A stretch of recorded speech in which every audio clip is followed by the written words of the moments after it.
So I'm going to do a few questions here on the factorising, you know, how I try and figure out which method of factorising it is. Pause the video if you want to do a few questions, you know, do the question and then check if you're happy maybe with how I'm doing it. So I'm going to check, if they ask me to factorise something, I'm going to check if it's common factor first. There's nothing there that they all have in common. So 3 things, I'm going to say it's a trinomial. I look at the first and the last. So 8. Factors of 8 are 8 by 1, 2 by 4. Which of those add to give me a 9? I'm going to worry about this in a few minutes, but which of these two add to give me a 9? It's the 8x and the 1x. So I'm splitting the middle and everything else is remaining the same. And then I'd be careful as to what signs I put in here. Remember, these 2 lines have to be equal. And now I have grouping, and off I go. That's 2x is common, I'm left at x minus 4. Minus 1 is common, I'm left at x minus 4. So my 2 factors are x minus 4 and 2x minus 1. And if I want to check if I was right or wrong, I could just multiply them back out and see. Next one.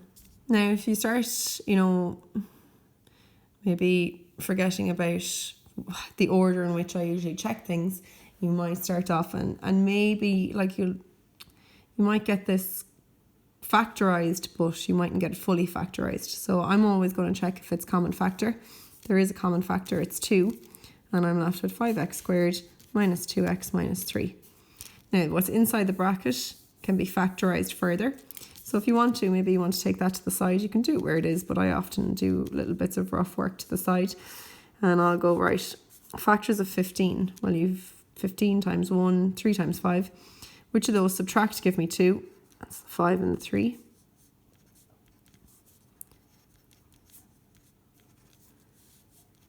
Five x is in common. I'm left to x minus 1. Plus 3 is common. I'm left to x minus 1. I know I'm right. X minus 1 is one factor. 5x plus 3 is the other. So now 2 is outside the bracket. And this trinomial can be rewritten as x minus 1 times 5x plus 3. Next one, I'm going to try common factor first. 2 and x is in common. I'm left at x squared minus 4. You usually won't see just common factor, leaving cert higher level maths. So maybe I just need to check what's inside in the bracket here. Again, I could bring it over to the side, x squared minus 4. Well, that looks like difference 2 squares, just need to rewrite it. And then it's the first, either minus the second or plus the second, whichever order you want to write it in. So then I have 2x outside the bracket, x minus 2 times x plus 2. If I want to check if I was right or wrong, just multiply it back out. And you could have a go at this one. Again, you need to check if it's common factor. There is, x squared is in common. I'm left at x squared minus 36. And again, I can see it's the difference 2 squares there. So probably easiest thing to do is take this over to the side and rewrite it and then factorise it and then come back over.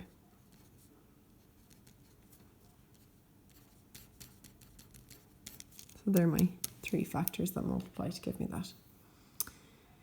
So it's just a skill. We're practicing the skill, and maybe once you're happy now that you can do your 4 different types of factorising from junior cert, maybe it's time to consider when would you use these skills besides just if you're asked to do it. Like when in algebra would you actually use this? Why are we doing this?